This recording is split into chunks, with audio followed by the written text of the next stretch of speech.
jamaah sholat isya dan sholat tarawih Masjid UI yang diberkati dan dimuliakan Allah SWT. Syukur alhamdulillah kita masuk di hari kedua bulan Ramadan tahun 1445 Hijriah, dan alhamdulillah kita termasuk orang-orang yang terpilih untuk menikmati, memasuki dan kemudian menjamu tamu Ramadan tahun ini.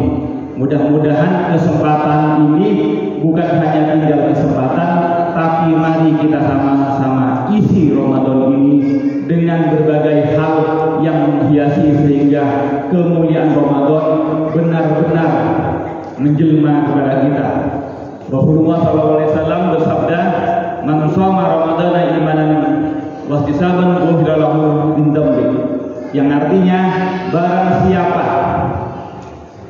yang berpuasa, bukan hanya berpuasa, bahkan bergembira dengan kehadiran Ramadan saja, itu kemudian kegembiraannya itu kemudian dipahalai oleh Allah SWT dengan menghapus dosa-dosa sebelumnya. Oleh karena itu, kalau bergembira saja menerima kehadiran tamu yang mulia Ramadan ini sudah dihadiahi dengan penghapusan dosa, apalagi kemudian para jamaah sekalian yang hadir ke masjid ini dengan niatan untuk menghiasi Ramadan agar lebih cantik, agar lebih ganteng. Itu satu hal, kegembiraan kita, kemudian kita rayakan bersama dengan qiyamul lail, dengan sholat tarawih dan bacaan-bacaan Quran yang biasanya dilantunkan di jamaah-jamaah. Ma'asyiral muslimin jamaah sholat isya dan tarawih.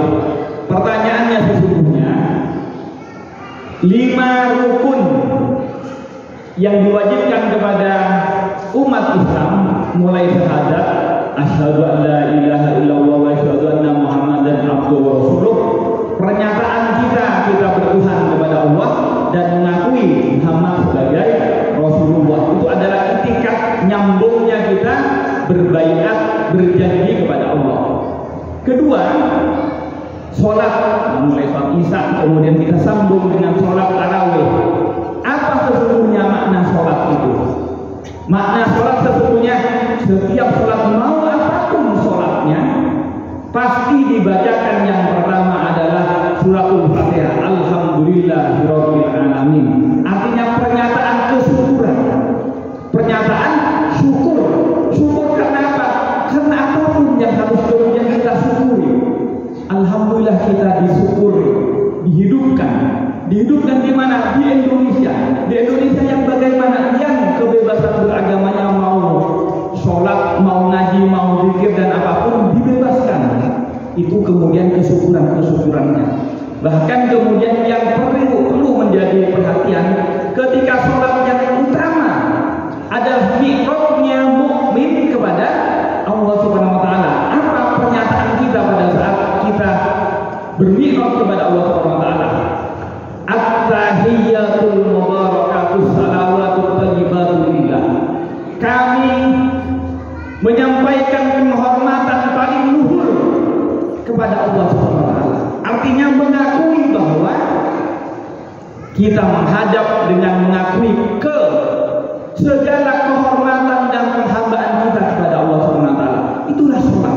Nah, kita sekarang masuk kepada puasa Ramadan, di bulan Ramadan. Apa sesungguhnya Ramadan ini?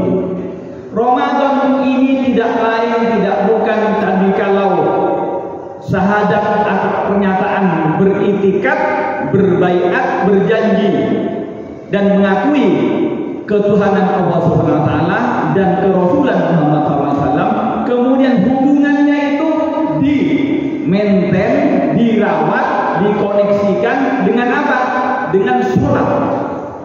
Supaya kemudian koneksi kita tidak salah, kemudian kita tidak melenceng, tidak ada deviasi, tidak ada penyimpangan.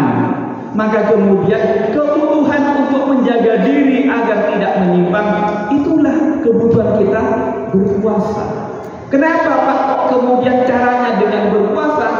Karena potensi manusia itu tangan, ada kaki, ada fisik ini yang bentuknya asalnya dari tanah, dari air, dari api, yang akan ketika mati akan kembali menjadi tanah.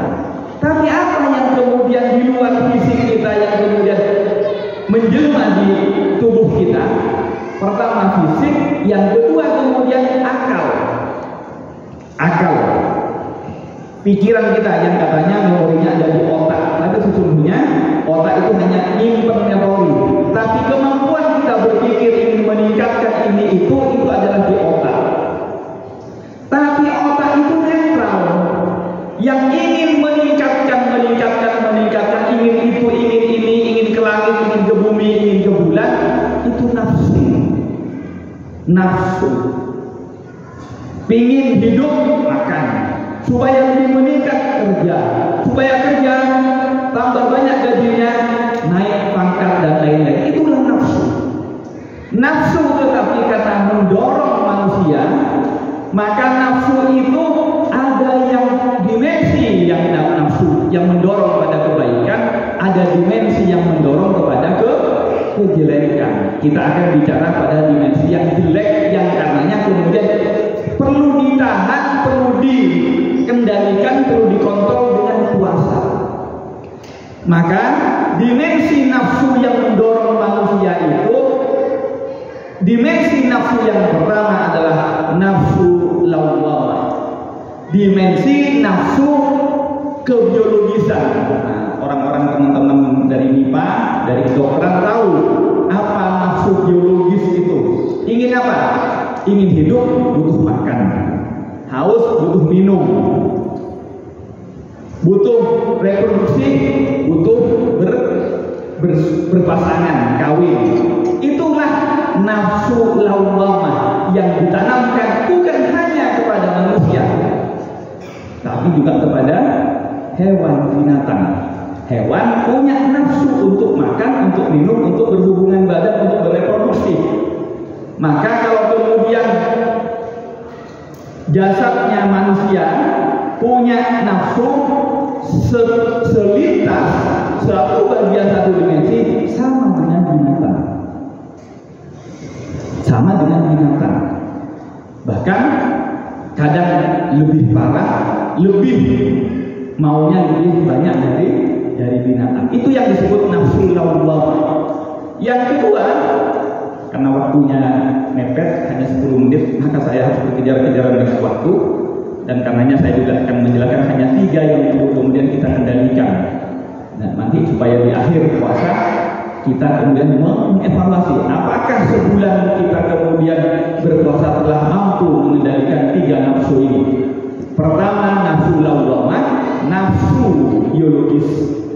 Kedua, nafsu apa? Nafsu sufiyah. Nafsu sufiyah apa? Ingin di alam, ingin dipuji, ingin kemudian dihargai, ingin dicintai, tak ingin dibenci, tak terima dihina, tak terima kemudian dicaci maki. Itulah yang disebut nafsu sufiyah. Nafsu sufiyah ini juga sekali lagi adalah nafsu yang berdimensi ada negatifnya. Tadi biologis, yang kedua masuk ke perasaan.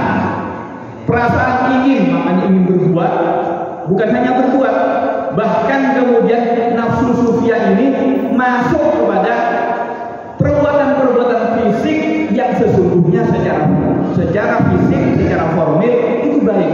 Contohnya apa? Ingin kuliah. Kuliahnya di mana? Ingin di UI. Tidak mau di luar UI. Kenapa? Kalau di UI, Pak, tetangga-tetangga, bapaknya teman pasti sudah kemudian hormat. Mau jadi mantunya siapa gampang. Itu ingin dihormati. Itu dalam kerangka ke UI-nya bagus, nyari ilmu.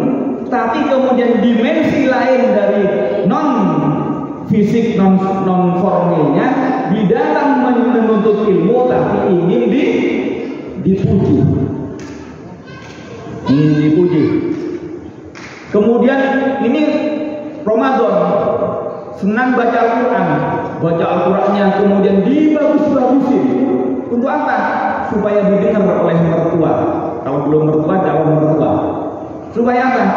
Supaya calon mertua yang sebelumnya tidak mau, yang sebelumnya nolak, mudah-mudahan mau dengan lantunan ayat-ayat Al-Quran yang begitu bagus. Tapi sesungguhnya di dalam baca Al-Qurannya yang baik ada dimensi spiritualnya yang ingin dipuji. Ini yang disebut nafsu sufiyah, ingin dihargai, ingin diapresiasi, ingin dicintai dan lain-lain. Itu dimensi penghargaan. Tadi biologis, yang kedua penghargaan. Yang ketiga nafsu amarah. Apa nafsu amarah? Ingin mengungkapkan perasaan kita. Kalau lagi mangkel, tak ingin dihalangi, ingin kemudian pecah kaca, ingin piring terbang, ingin marah. Itulah nafsu amarah. Kalau disakiti, ingin melawan. Kamu bisa marah kepada saya pun bisa. Kamu bisa mukul kepada saya, kamu makan apa? Makannya sama-sama sepiring, iwaknya iwak pindang dengan sambal. Sama-sama makan yang sama, kamu bisa mukul, aku pun bisa mukul. Nafsu untuk meluapkan, membalas, meluapkan emosi, itu adalah nafsu amarah. 3 nafsu ini ada dimensi yang positif, misalnya nafsu mutmainnah, ingin taat kepada Allah Subhanahu wa taala. Nafsu radiyah, nafsu menerima semua keputusan-keputusan Allah yang kemudian mengakibatkan kita sabar, tabah dan qanaah. Yang terakhir nafsu kamilah, nafsu yang sempurna. Nah, saya akan kembali. Kenapa kok kemudian kita diberi instrumen untuk mengendalikan nafsu kita ini? Karena kemudian mungkin saja kita sholat, tapi salatnya tidak untuk Allah Subhanahu wa taala. Mungkin saja kita belajar ke UI, tapi belajarnya tidak untuk mencari ilmu, mencari kebenaran, untuk meningkatkan kemanfaatan kapasitas.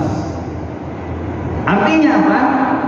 Secara formil kita berbuat baik, tapi mungkin saja di dalamnya ada interest lain. Misalnya apa? Apakah salah Pak ingin jadi presiden? Boleh dan harus. Tapi niatannya untuk apa? Untuk menjadi semakin tinggi jabatannya, semakin luas kemanfaatan yang bisa diperbuat. Kalau bisa jadi RT, maka harus jadi RT ketimbang kemanfaatannya hanya jadi kepala keluarga. Kepala keluarga sukses, bikin anak-anak sukses, bikin istri dan pasangan sukses, maka boleh naik jadi RT. Selesai jadi RT boleh jadi bupati.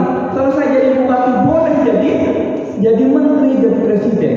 Asalkan niatannya untuk mencapai kekuasaan tertinggi itu, untuk menebar manfaat. Khairun nas anfa'uhum linnas.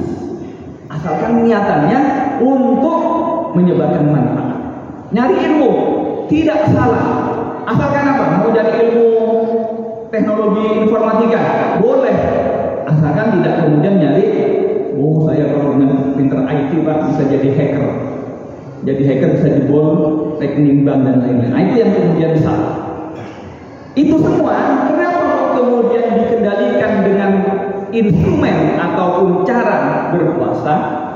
Karena nafsu tersebut, mau dari lawamah, mau sufiyah ataupun amarah, itu tidak terkendali seiring tak terkendalinya kita kepada makan dan minumnya kita.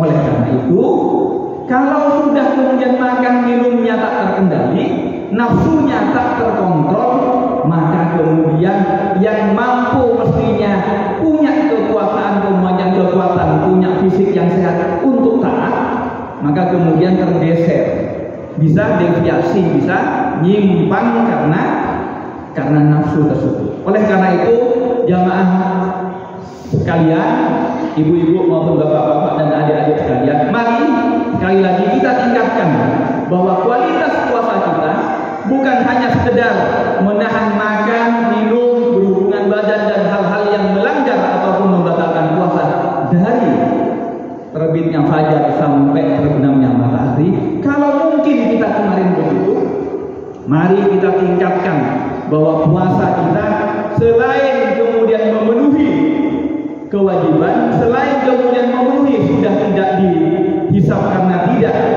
ataupun kita melanggar kewajiban puasa, mari kita tingkatkan apakah kita mampu berpuasa dengan kemudian meningkatkan kontrol diri terhadap nafsu lawwamah yang semula punya pacar di mana? Di jam 1. Itu di jam 1 ada, di jam 2 ada, di jam 3 ada.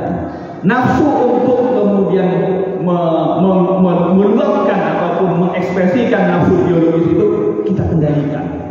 Yang mungkin sebelumnya makannya 1 piring, mampu 3 piring, mampu 4 piring, maka kita kendalikan.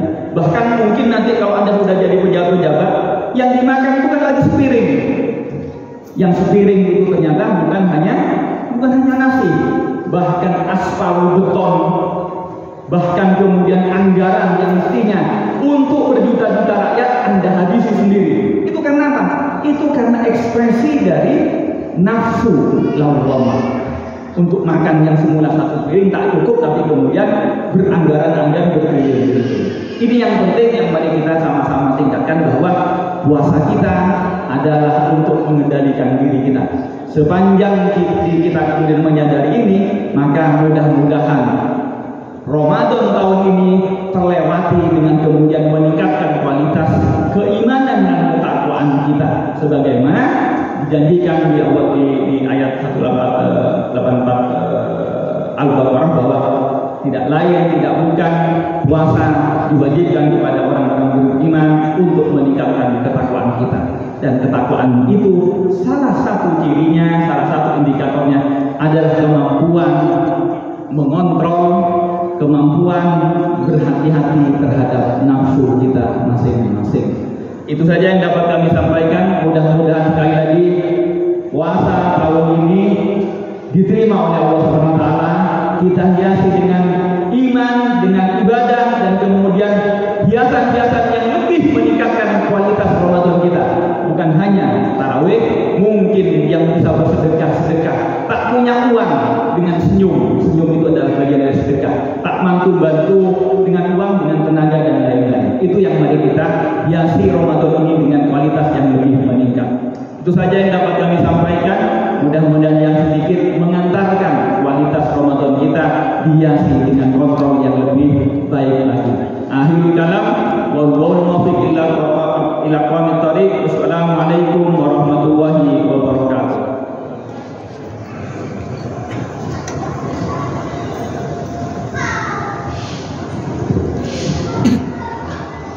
Alhamdulillah telah